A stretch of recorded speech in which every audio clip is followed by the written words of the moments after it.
Joining us now, author of the bestseller Sold Out: How High-Tech Billionaires, Bipartisan Beltway Crap Weasels Are Screwing America's Best and Brightest Workers. Senior editor at the Conservative Review, our friend Michelle Malkin is back. You know, I noticed that Bernie Sanders said that this had to do with Monica Lewinsky. It was disgraceful. Hillary tries to go back that this was about Monica Lewinsky. What Trump is saying is not about Monica Lewinsky or even Jennifer Flowers. He clearly is talking about Paula Jones, Kathleen Willey, and Juanita Broderick. So are they purposely acting as if this is impeachment all over? Of course. It's see no evil, hear no evil, and speak no Clinton serial sexual abuse evil.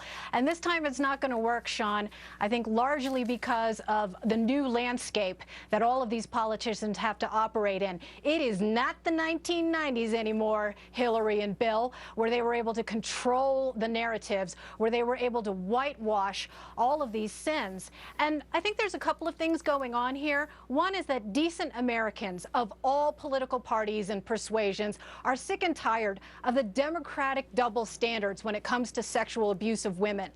There's another thing that's going on here among the right, among grassroots voters who are sick and tired of feckless GOP candidates and politicians who are so much more comfortable trashing conservatives than they are in attacking the stained Clinton legacy.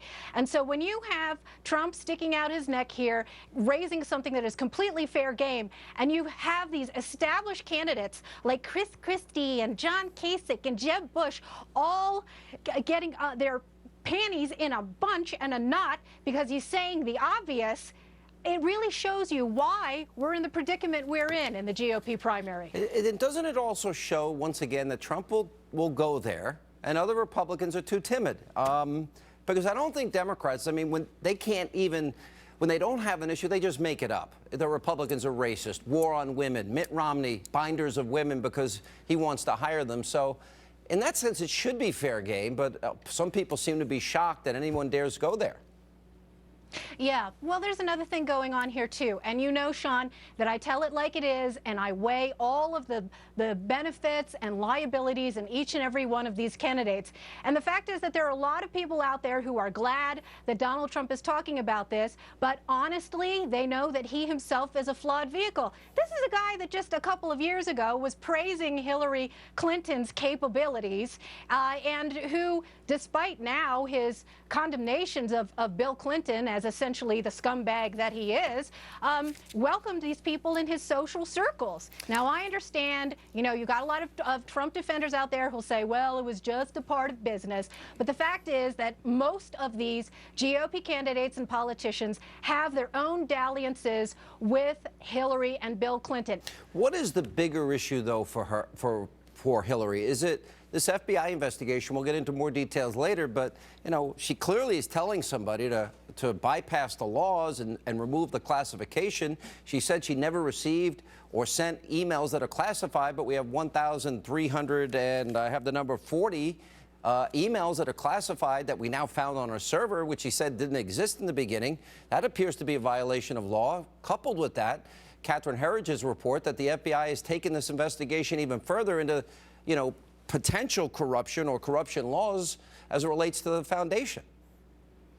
Yeah, that's right. And it's all of a piece, whether we're talking about Bill Clinton's abuse of power and abuse of office from the time that he was in Arkansas. And I'm so glad, by the way, that we have Juanita Broderick out there on social media. She's joined Twitter. She cannot be censored anymore. She cannot be leashed by all of these attack dogs of the Bill Clinton era, talking about how she was raped when she was 35 years old. She is now 73. She tweeted, "It never goes away." And that's the problem with the Clinton-stained legacy. Whether we're talking about public corruption or personal corruption, it never goes away with these people. And the fact is, Sean, that we know now that it's not just grassroots conservatives, it's not just me and you and all of the people who've been very consistent in attacking the Clintons from the 1990s when they first sullied the public square, but it's all sorts of decent Americans across this country. She is in deep, deep doo-doo, and the Clinton people know it. I think you're right. All right, Michelle Malkin, good to see you. Thank you.